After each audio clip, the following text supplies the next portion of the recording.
अगं तुला पैसे मागायसाठी मी नाही आलो इथं. हे बघ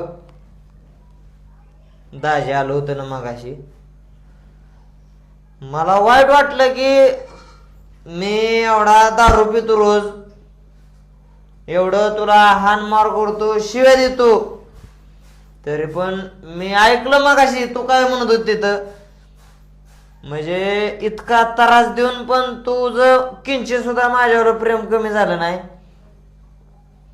हे बघ मी तुझ्यावर लय खुश झालो.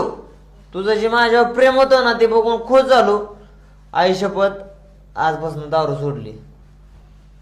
कष्ट करीन, अख्खस घर चालवीन तुझी. आणि पोरा शपथ घेऊन सांगतो उभ्या जन्मात परत दारूला हात लावणार नाही. एवढ्या बार माफ कर, फक्त एकदा माफ कर. आणि फक्त एक सुधारायचा चॅनल संधी दे मला. मी या घराचं सोनं करून ठेवेन. हे बघा तुम्हाला सुधारायला लय चान्स आहे आणि आत्ता सुधरा. आपलं पोरग लहानाचं मोठं होईल, त्याचं भविष्याचं बघा. आणि हे बघा बाईला घरातल्या काय नसतं हो. नवऱ्याने 2 शब्द प्रेमाचं बोललं ना की अख्खं जग जिंकल्यासारखं असतं. तात्या थोडी कामाची गरज होती, कुठेतरी काम लावता का? काय रे बेवड्या, तुला कोण द्यायचं काम? नाही आता मी ठरवलंय इथनं पुढं दारू नाही प्यायची म्हणून.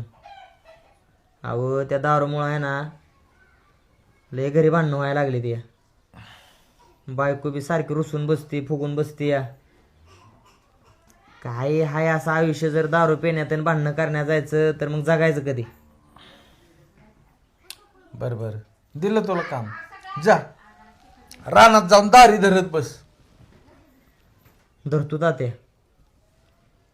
पण तात्या हा, एक गोष्ट बोलू का? बोल की.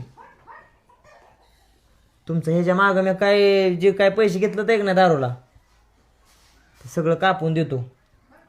काय इथनं पुढं सुधारायचं आहे आपल्याला.